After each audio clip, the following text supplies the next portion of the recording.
এসে লিমিনহুকে কোলে করে চেয়ারে নিয়ে বসিয়েছে। চেয়ারে বসেও লিমিনহু হেলে পড়ে যাচ্ছে। লিমিনহুর অবস্থা দেখে জেনি মিটিমিটি হাসছে।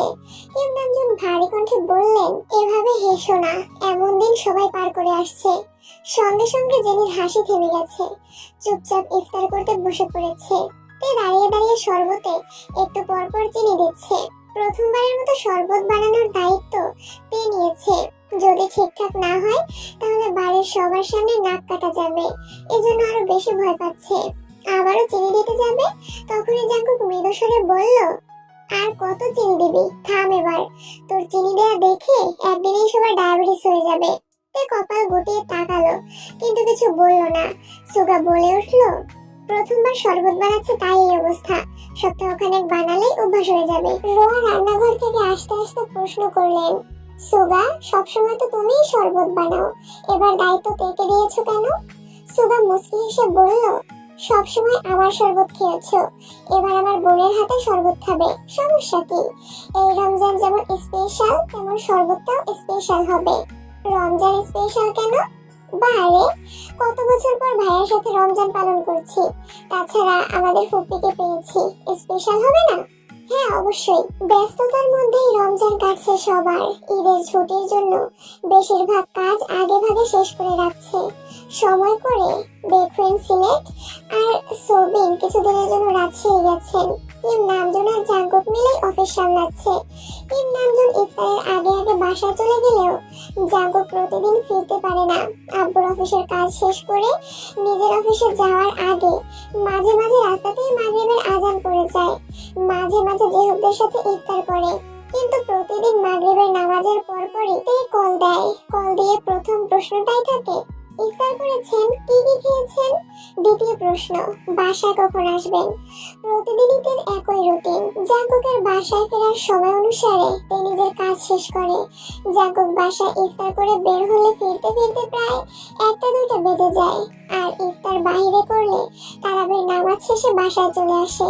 তেও সেই অনুযায়ী নামাজ শেষ করে পাঞ্জাবি ডিজাইন করতে থাকে। জাঙ্কুক ফিরলে একসঙ্গে খাওয়া দাওয়া করে। রাত ছাড়া এখন জাঙ্কুককে দেখা যায় না বললেই চলে, তাই রাতটাই জাঙ্কুককে দেখার উত্তম সময়। যেদিন জাঙ্কুক বেশি রাত করে বাসায় ফিরে সেদিন সেহরিতে জাঙ্কুককে একে আগে কল দেয়। অন্য দিনগুলোতে তে জাঙ্কুককে কল দিয়ে ঘুম ভাঙিয়ে দেয়। পাশাপাশি রুমে থেকেও সামনাসামনি কারো মুখে কোনো কথা নেই। আজ শুক্রবার, অফিস বন্ধ থাকায় জাঙ্কুক সকাল থেকে জামা কাপড় ধুচ্ছে। তে কোনো কারণে ছাদে গিয়ে দেখে ছাদ ভরে আছে জাঙ্কুকের শার্ট আর টি শার্টে। সবগুলোর মধ্যে সাদা শার্টের সংখ্যাই বেশি। সবগুলো গুনে শেষ করে মাথায় হাত দিয়ে বিড়বিড় করতে করতে তে নিচে নামছে। জাঙ্কুক আরো কতগুলো শার্ট আর পাঞ্জাবি নিয়ে উপরে উঠছে।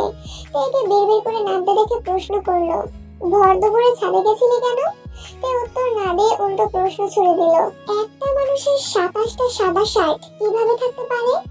জাঙ্কুক ভ্রুকুচকে স্বাভাবিক কণ্ঠে বলল, আরো 5টা এখনো পরিনি। এত শার্ট দিয়ে কি করবেন? ধুয়ে দিলাম, যেগুলো ছোট হবে সেগুলো দিয়ে দেব। তে চাপা স্বরে আওড়ালো, আমাকে 2টা শার্ট দিয়েন। জাঙ্কুক ভারী কণ্ঠে শুধালো, তোর শার্ট লাগবে? তে বিপুল চোখে চেয়ে তাড়াতাড়ি এপাশ ওপাশ মাথা নাড়লো। মনে মনে বলল, ইস, উনি শুনে ফেললো। তে দ্রুত নিজের রুমে চলে গেছে। জাঙ্কুক নামাজ পড়ে এসে সেই যে ঘুমিয়েছে, এর মধ্যে যেহু প্রায় 22টা কল দিয়েছে। জাঙ্কুক ঘুম থেকে উঠে এতগুলো কল দেখে ভয়ে ভয়ে কল দিল।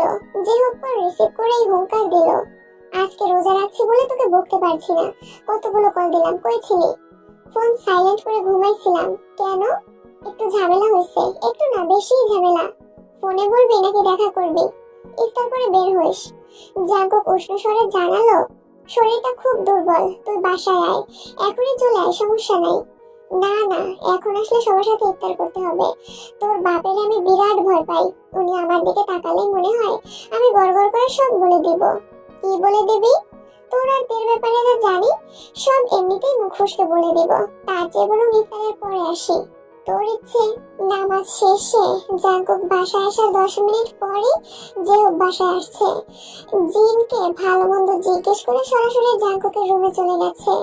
জাঙ্কুককে বিস্তারিত ঘটনা বলার পর জাঙ্কুক স্বাভাবিক কণ্ঠে বলল, তুই এখন কি চাচ্ছিস? আমি আয়োকে বিয়ে করতে চাচ্ছি। এখনই বিয়ে করবি?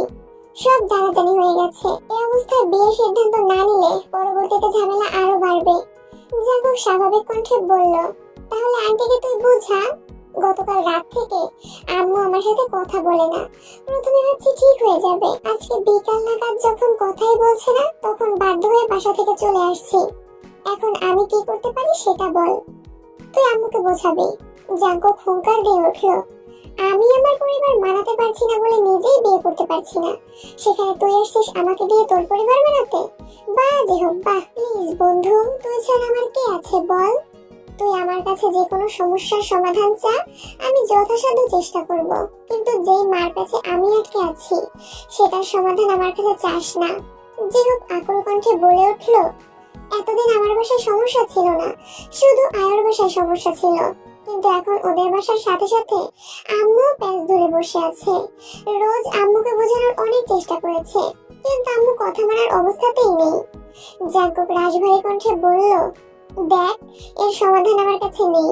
তুই যেমন আব্বুকে ভয় পাস, আমিও তেমন আন্টিকে ভয় পাই। আমার এখনো মনে আছে ছোটবেলা গণিত পরীক্ষায় তুই 2 নম্বর কম পেয়েছিলি বলে রাস্তার মাঝখানে তোকে কি মাইটাই না দিয়েছিল, সেই থেকে আমি তোর বাসায় যাই না।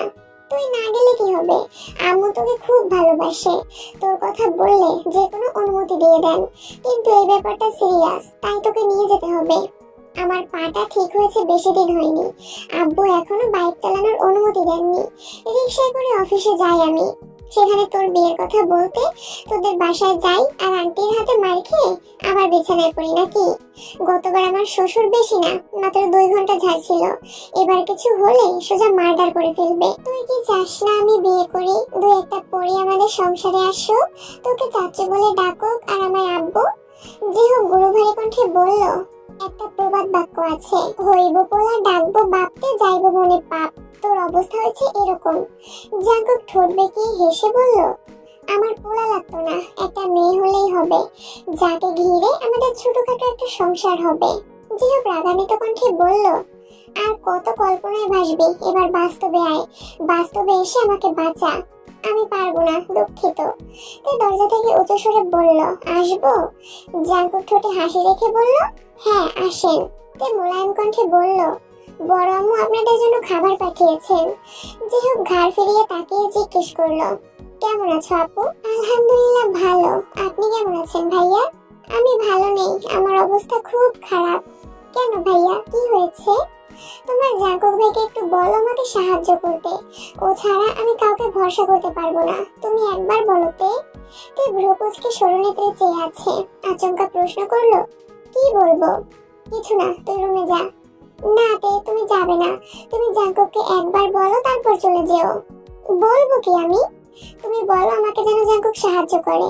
তে জাঙ্কুকের দিকে কিছুক্ষণ তাকিয়ে মসৃণ কণ্ঠে বলল, জেহু ভাইয়া কিসের সাহায্য চাচ্ছেন, করে ফেলুন সাহায্য। জাঙ্কুক স্বাভাবিক কণ্ঠে বলল, ঠিক আছে তো যা এখন। জেহু পুনরায় বলে উঠল, আপু তুমি জিজ্ঞেস করো জাঙ্কুক সাহায্য করবে কিনা, হ্যাঁ অথবা না। জাঙ্কুক চেঁচিয়ে উঠিয়ে বলল, হ্যাঁ হ্যাঁ করবো সাহায্য, হয়েছে। জেহু স্বস্তি নিঃশ্বাস ছেড়ে হাসি মুখে বলল, এই না হলে আমার বেস্ট ফ্রেন্ড। জাঙ্কুক অগ্নিদৃষ্টিতে জেহুপের দিকে তাকিয়ে আছে। তে চলে যেতে নিয়ে পুনরায় প্রশ্ন করলো, আচ্ছা কি হয়েছে? জেহুপ স্বাভাবিকভাবে জিজ্ঞেস করলো, তুমি আয়োকে চেনো, আপনার গার্লফ্রেন্ড আয়ো আপু? জেহুপ জাঙ্কুকের দিকে তাকিয়ে বলল, বাহ জাঙ্কুক। পুনরায় তেকে বলল, হ্যাঁ আমাদের বাসার সবাই আয়োর ব্যাপারে মোটামুটি জানতো। আয়ু 2-একবার আমাদের বাসায়ও আসছে, সবার সাথে আলাপও হয়েছে। আয়ু শারীরিকভাবে একটু অসুস্থ, এটা আমার বাসায় কেউ জানতো না। গতকাল কথায় কথায় এটা বলেছি, তারপর থেকে শুরু হয়েছে আম্মুর চিল্লাচিল্লি। বাড়ির বড় বউ হবে, রোগী হলে কিভাবে হবে, লোকে কি বলবে, সারা জীবন ডাক্তারের কাছে দৌড়াতে দৌড়াতে শেষ হয়ে যাব। আরো কত কি। আম্মু এখন আমার সাথে কথা বলছে না, তাই তোমার জাঙ্কুক ভাইকে বলছি আমাদের বাসায় যেতে, আম্মুকে একটু বোঝাতে। আয়ু অপুর কি সমস্যা? শ্বাসকষ্ট, অ্যালার্জির সমস্যা, আরো কিছু সমস্যা আছে। তে জানালা দিয়ে বাইরে তাকিয়ে উদাসীন কণ্ঠে মনে মনে বলল, আয়ু অপর সামান্য সমস্যার কারণে আন্টি কত বছরের সম্পর্ক মানছেন না, আর আমি যে তার ছিঁড়া এটা জানার পর আমার শাশুড়ি কি আমাকে মেনে নেবেন? জাঙ্কুক থেকে ডাকতেই তে নড়ে চেড়ে উঠলো। কথা শেষ করে দ্রুত রুম থেকে বেরিয়ে গেছে। তে যেতেই জিহব বলল, আসতে আসছিল বলে বেঁচে গেলাম। জাঙ্কুক রাগান্বিত কণ্ঠে বলল, লোকে এজন্যই বলে কাউকে দুর্বল জায়গায় চিরাতে নেই। আমি নিজেই এখন আধমরা, তাই তো তেকে দিয়ে সাহায্য চাইলাম। আচ্ছা, তুই না একবার বলছিলি তে অসুস্থ? ঠিকই তো দেখলাম। অসুস্থ না রে, বৃষ্টিতে ভিজছিলাম। ধমকের হাত থেকে বাঁচতে শ্বশুরের মুখের উপর বলেছিলাম আপনার মেয়ের কিছু না হলেই তো হলো।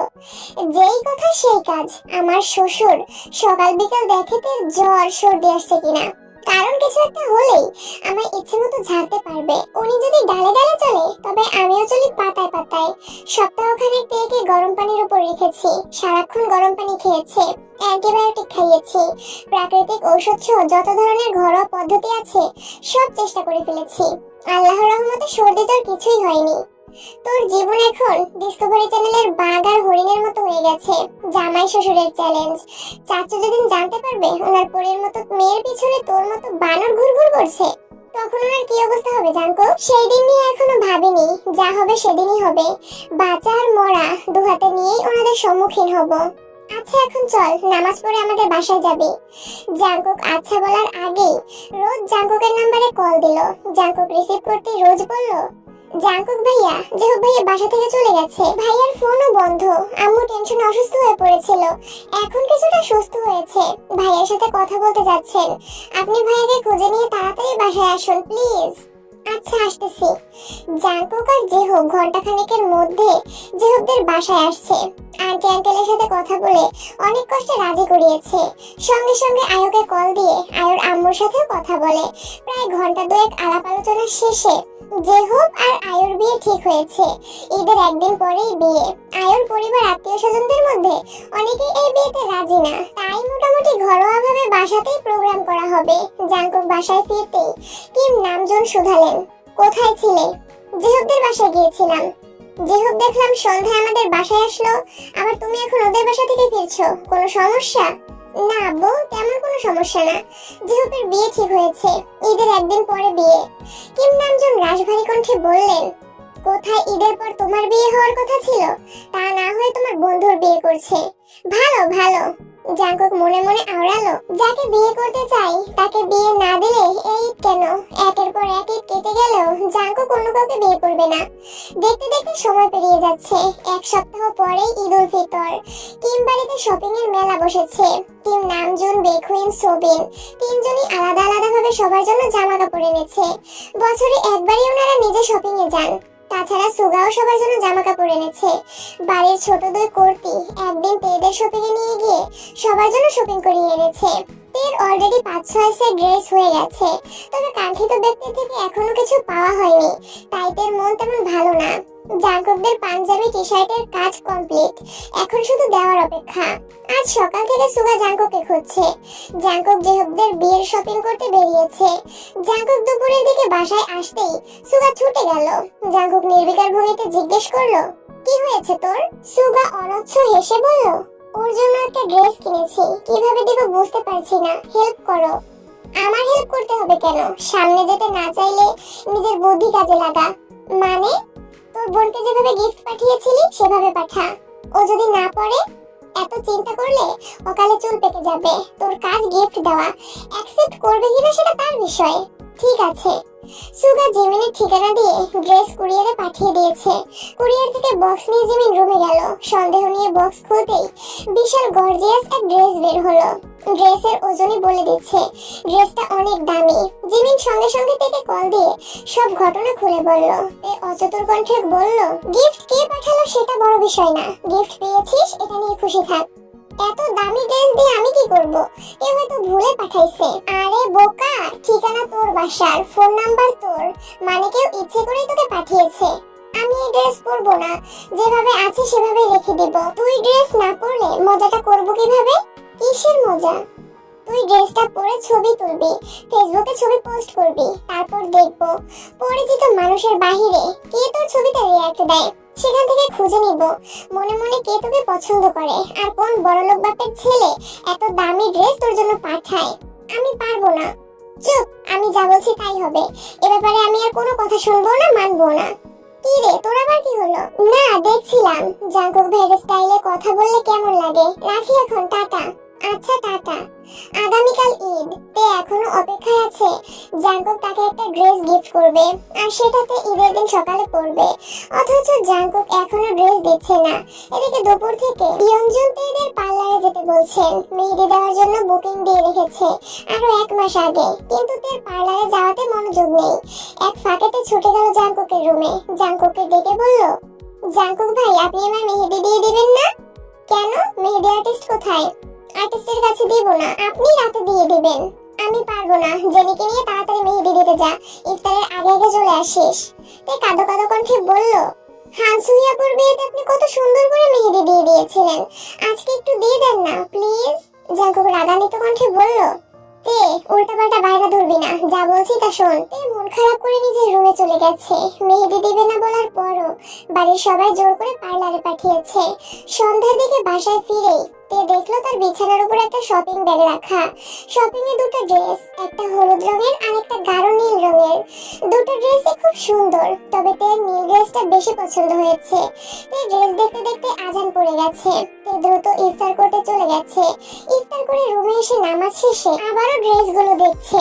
জাঙ্কুক ঈশার নামাজ পড়তে বের হতেই তে জাঙ্কুকের জন্য ডিজাইন করা দুটো পাঞ্জাবি আর টি শার্ট গুলো জাঙ্কুকের রুমে রেখে আসছে।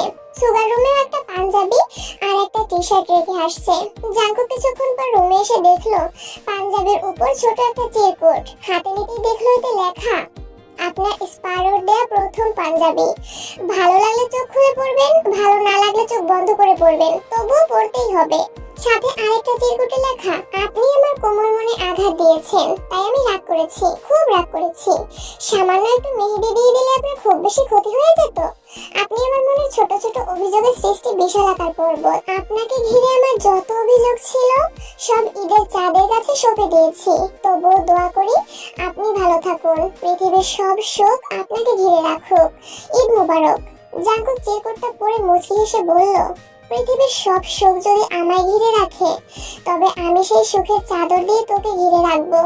তোর মনের ঘরে চুল পরিমাণ অভিযোগ ঢোকার রাস্তাও রাখবো না। তোকে আমার ভালোবাসা দিয়ে ভরিয়ে রাখবো। একদিন কেন, সারা জীবন তোকে রাঙিয়ে রাখার দায়িত্ব আমি নিব, ইনশাআল্লাহ। আজ তাড়াতাড়ি শুয়ে পড়েছে, অ্যালার্ম দিয়ে ঘুমিয়েছে। ঘুম ভাঙতেই তড়িঘড়ি করে উঠে শাওয়ার নিতে চলে গেছে। ফজরের নামাজ পড়ে ঘন্টাখানেক কোরআন শরীফ পড়েছে। তারপর ব্যালকনিতে দাঁড়িয়ে আকাশের পানে তাকিয়ে আছে। কয়েক মুহূর্তের মধ্যে তার দু চোখ বেয়ে টুকটুক করে পানি পড়তে শুরু করেছে। দাদা দাদু সহ যত আত্মীয় মারা গেছেন তাদের কথা ভেবেই তে কাঁদছে। নামাজ পড়েও তাদের দোয়া করেছে। ঘন্টাখানেক নিশ্চুপ দাঁড়িয়ে থেকে তে ওয়াশরুম থেকে হাত মুখ ধুয়ে রেডি হতে শুরু করলো। বিছানায় ছড়ানো 8টা ড্রেস, সবগুলোই সুন্দর, কিন্তু তের নজর এক জাঙ্কুকের ড্রেসেই আটকে আছে। খুব ভেবেচিন্তে জাঙ্কুকের দেওয়া নীল রঙের ড্রেসটা পরেছে, সাথে নীল রঙের বড় বড় কানের দুল, হাতে নীল চুড়ি। শুরুতে চুল শুকিয়ে স্ট্রেট করে নিয়েছিল। সেই চুলের মাঝখানে সেটি করে দুপাশে দুটো কাঁকড়া ব্যান্ড দিয়ে ডিজাইন করে চুল বেঁধেছে। পেছন থেকে সব চুল ছাড়া, তবে স্ট্রেট করার জন্য খুব সুন্দর লাগছে। মুখে হালকা মেকআপ করে ঠোঁটে গোলাপি রঙের লিপস্টিক লাগিয়েছে। সাজা শেষে রুম থেকে বেরিয়ে এদিক সেদিক উকি দিচ্ছে, কোথাও কেউ নেই। জাঙ্কুকের রুমেও দেখে এসেছে, জাঙ্কুক নেই। হঠাৎ বড় আব্বুকে নামাজ থেকে ফিরতে দেখে দৌড়ে নিজের রুমে চলে গেছে আর জাঙ্কুকের উপরে আসার অপেক্ষা করছে। কিছুক্ষণ পর জাঙ্কুক উপরে আসা মাত্রই রুম থেকে বেরিয়ে সোজা জাঙ্কুকের সামনে গিয়ে বসে পড়েছে।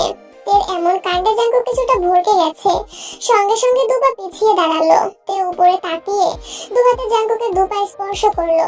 ততক্ষণে জাঙ্কুক নিচু হয়ে তে দু কাঁধ আলতোভাবে হাত রেখে বলল, সালাম করতে হবে না, ওঠেন।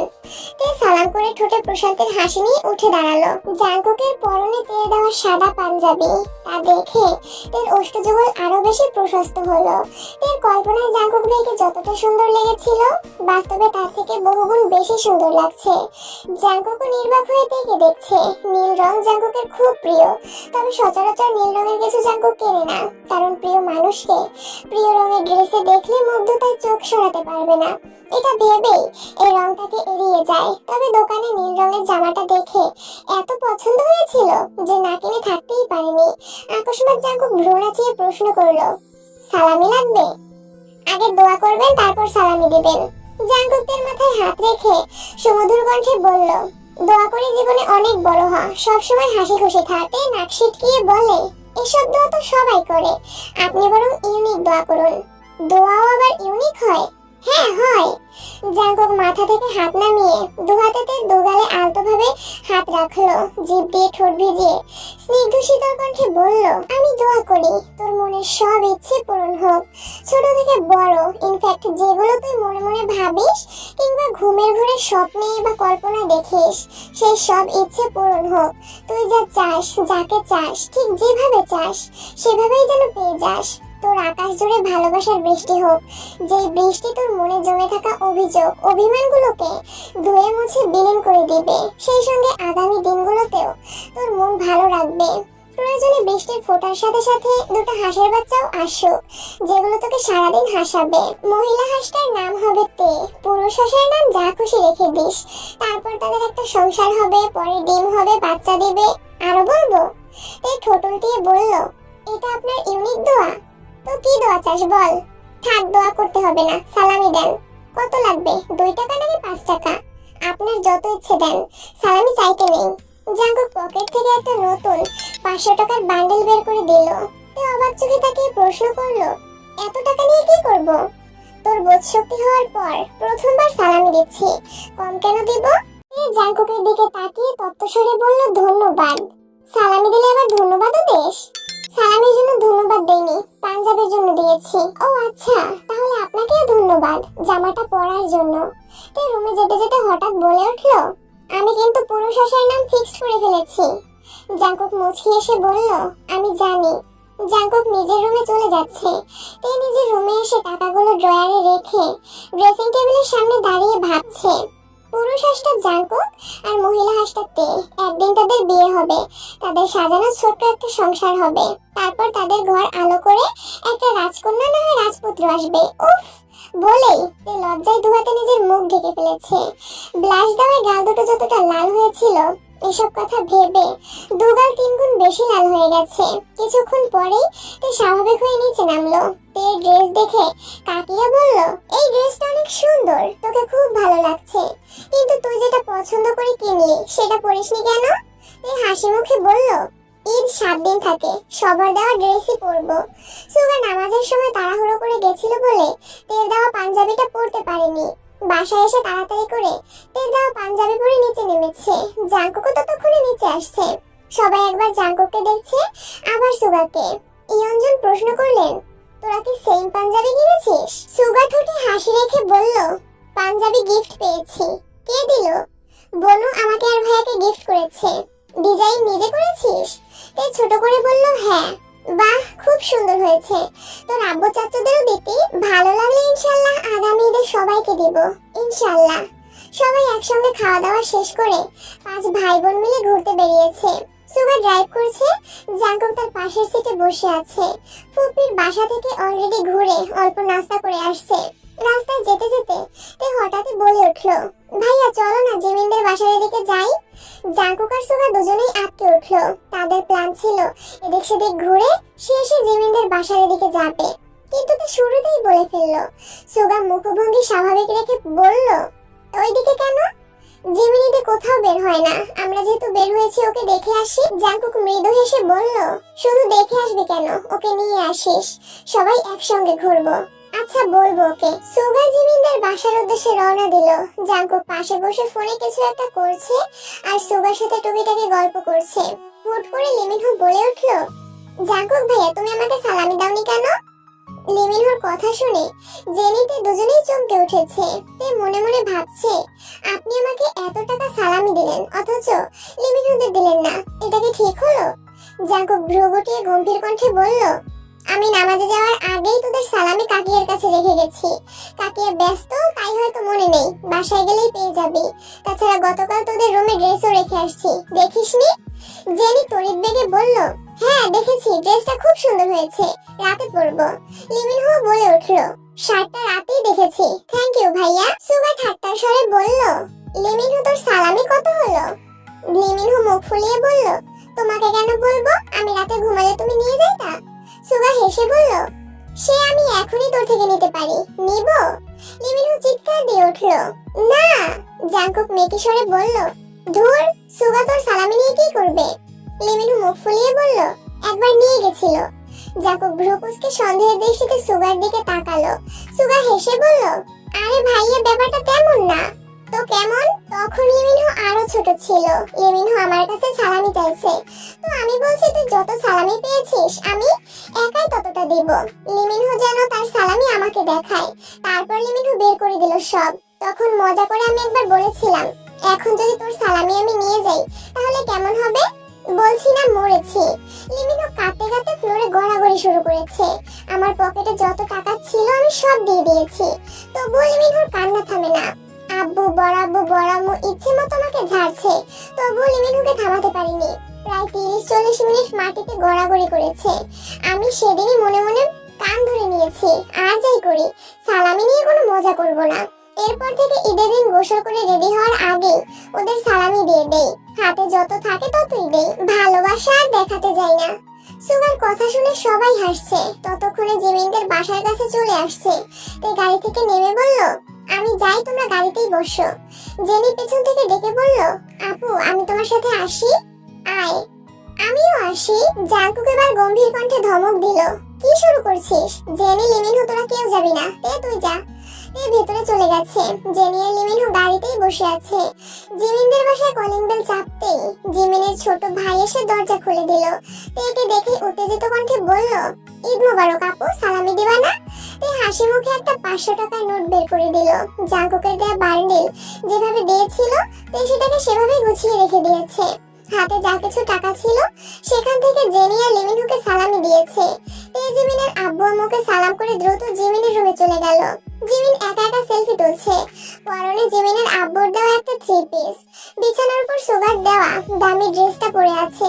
জিমিন তাকে দেখে এগিয়ে এসে বলল, ঈদ মোবারক বেবি, তুই আমাদের বাসায় একা আসছিস? মুখ বেঁকিয়ে গম্ভীর কণ্ঠে বলল, ঈদ মোবারক। ঈদের দিন আমাকে একা বাইরে বের হতে দিবে তোর মনে হয়? জাঙ্কুক ভাই, ভাইয়া, জেনি, লিমিনহু সবাই আসছে। ওরা নিচে গাড়িতে। ওনাদের ভেতরে নিয়ে আসিসনি কেন? চল ওনাদের ডেকে নিয়ে আসি। ওনাদের আসতে হবে না, তুই রেডি হ, তোকে নিয়ে ঘুরতে যাব। আমি তোর ভাইয়াদের সাথে কোথাও যাব না, সরি। রাগী ভাব নিয়ে বলল, কেন? আমার ভাইরা কি বাঘ নাকি ভাল্লুক যে তোকে খেয়ে ফেলবে? চল, আর ওই ড্রেসটা পরে যাবি। আমি তোকে সুন্দর করে ছবি তুলে দিব, তারপর যা বলছিলাম তাই করব। জিমিন কপাল গুটিয়ে বলল, ড্রেসের মালিককে খোঁজার আমার কোনো ইচ্ছে নেই। ড্রেস এমনিই পরে থাকুক। এখন নিচে চল, ওনাদের ডেকে নিয়ে আসি। আম্মু আব্বু শুনলে বকা দিবে। চল, ওনাদের ডাকতে পারি, তবে একটা শর্তে। তুই যদি বলিস তুই আমাদের সাথে ঘুরতে যাবি তবে ওনাদের ডাকবো। আর ঘুরতে গেলে অবশ্যই এই ড্রেসটা পরে যেতে হবে। আমি এই ড্রেস পরতে পারবো না। তাহলে আমিও চলে যাচ্ছি। যাওয়ার সময় কাঁদতে কাঁদতে আঙ্কেল আন্টিকে বিচার দিয়ে যাব যে তুই আমার সাথে খুব বাজে আচরণ করেছিস আর তোদের বাসায় আসতে নিষেধ করেছিস। জিমিন তার হাত ধরে আটকে দিল। গম্ভীর কণ্ঠে বলল, এই ঢঙ্গি মেয়ে, আমি তোকে কখন কি বললাম? সে দাঁত কেলিয়ে হেসে বলল, তুই বলিসনি, তবে আমি ঠিকই বলবো। আমি ভাইয়াদের বলে তোদের বাসা পর্যন্ত নিয়ে আসলাম, আর তুই আমাদের সাথে যেতেই রাজি হচ্ছিস না। তুই তো নিষ্ঠুর জিমিন। হয়েছে হয়েছে, আর ঢং করতে হবে না, আমি যাব। শান্তি, এখন চল ওনাদের বাসায় নিয়ে আসি। হাসি মুখে বলল, তোকে যেতে হবে না, তুই এই ড্রেসটা পরে তাড়াতাড়ি রেডি হ, আমি নিয়ে আসছি ওনাদের। চটজলদি নেমে আসলো। ভাই বোন বাইরে আসছে শুনে জিমিনের ছোট ভাই ওদের এগিয়ে আনতে গেল। জেনে লিমিনহু দ্রুত বেরিয়ে গেছে। সুগা গুরু ভরা কণ্ঠে বলল, ও রেডি হয়ে চলে আসলেই তো হতো, আমাদের ভেতরে যাওয়ার কি দরকার ছিল? জাঙ্কুক গাড়ির দরজা খুলতে খুলতে বলল, তোর একমাত্র শালা তোকে নিতে আসছে, যাবি না? শ্বশুর শাশুড়িকে সালাম করতে হবে না? সুগা দুর্বল কণ্ঠে বলে উঠল, ওদের বাসা যেতে আমার অস্বস্তি লাগে। শ্বশুর বাড়িতে গেলে সব ছেলেদেরই এমন লাগে। এসব কোনো বিষয় না, চল। জেনিরা অনেকটা সামনে চলে গেছে। জাঙ্কুক আর সুগা পেছনে বিড়বিড় করতে করতে যাচ্ছে।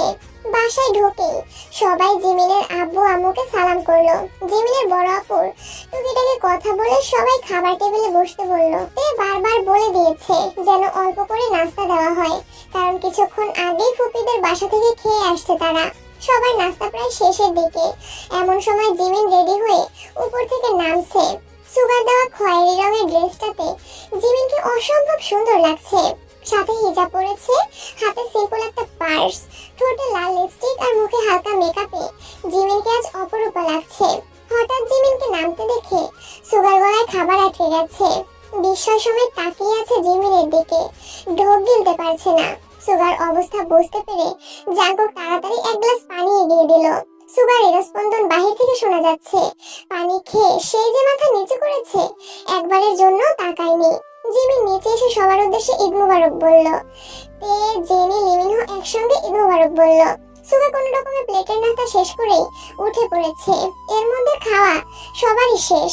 জিমিনের আব্বু আম্মুর থেকে বিদায় নিয়ে সবাই বেরিয়ে পড়েছে। আসার সময় ওনারা সবাইকে সালামিও দিয়ে দিয়েছে। জাঙ্কুক ইশারা দিতেই সুগা জিমিনের ছোট ভাইকে সালামি দিতে গেল, কিন্তু সে কিছুতেই নেবে না। তের সাথে সে যতটা ফ্রি, সুগার সাথে তেমন না, তাই সে নিতে চাচ্ছে না। সুগা জোরাজোরি করেই সালামি দিয়ে আসছে। সুগা বেরিয়ে এসে জিমিনের দিকে এক পলক তাকালো। সহসা দু চোখ আটকে গেছে। নিজে পছন্দ করে কেনা ড্রেস যখন প্রিয়জন পরে, তখন মনে অন্যরকম প্রশান্তি কাজ করে। সুগা মুগ্ধ নয়নে জিমিনের দিকে তাকিয়ে আছে। বুকের ভেতরের ভূমিকম্প কোনো মতেই সামাল দিতে পারছে না। জাঙ্কুক এগিয়ে এসে বলল, চাবিটা দে, গাড়ি আমি চালাচ্ছি। সুগার বুক থেকে সানগ্লাসটা খুলে সুগার চোখে দিয়ে বলল, সাবধান, সে কিন্তু তোর বোনের থেকেও বেশি চতুর। মান সম্মান ডুবাস না, হিরো হতে এসে ভিলেন হয়ে যাস না। জাঙ্কুক গাড়িতে বসে একবার পেছনে দেখে নিল। সুগা পাশের সিটে গিয়ে বসেছে, তার দৃষ্টি কোথায় কে জানে। জাঙ্কুক অতি সতর্কতার সহিত গাড়ি চালাচ্ছে। পেছনে তে, জেনি আর জিমি নিজেদের মধ্যে গল্প করতে ব্যস্ত। মাঝে মাঝে লিমিনহো তাতে সঙ্গ দিচ্ছে। সবাই ঘন্টা ধরে ঘোরাঘুরি করেছে। এই ফাঁকেতে জিমিনকেও বেশ কিছু ছবি তুলে দিয়েছে। ঘোরাঘুরি শেষে জিমিনদের বাসায় যাওয়ার সময় তে জিমিনের ছবি দেখে একটা ছবি সিলেক্ট করে দিল ফেসবুকে পোস্ট করার জন্য। জিমিন আর তে আস্তে ধীরে কথা বললেও জাঙ্কুক সে কথা শুনে ফেলেছে। জাঙ্কুক সহসা ব্রেক কষলো। পিছন ফিরে তে আর জিমিনের দিকে এক পলক দেখে গম্ভীর কণ্ঠে বলল, ফেসবুকে ছবি দেওয়ার অভ্যাস ত্যাগ করো। আজকের পর ফেসবুকে যেন কারো ছবি না দেখি। জাঙ্কুকের কথা শুনে তে ঠোঁট উল্টিয়ে কাঁদো কাঁদো মুখ করে তাকালো। জাঙ্কুক দেখেও না দেখার মতো করে সামনে তাকিয়ে আবারও গাড়ি স্টার্ট দিল। তে আর চোখে জাঙ্কুককে দেখছে। জাঙ্কুক সুহায়নদের ব্লক দেওয়ার পর তের ফেসবুক আইডি থেকে তের সব ছবি ডিলিট করে ফেলেছে। তে বিষয়টা তখনই খেয়াল করেছে, জিমিনকেও জানিয়েছে। জাঙ্কুকের জেলাসি দেখে সেদিন তে আনমনে অনেকক্ষণ হেসেছেও। তবে আজকে শুধু তেকে বলেনি, জাঙ্কুক জিমিনকে সহ ওয়ার্নিং করেছে। জাঙ্কুক মেইন রোডে গাড়ি থামিয়ে সুগাকে বলল, সুগা, জিমিনকে বাসা পর্যন্ত এগিয়ে দিয়ে আয়।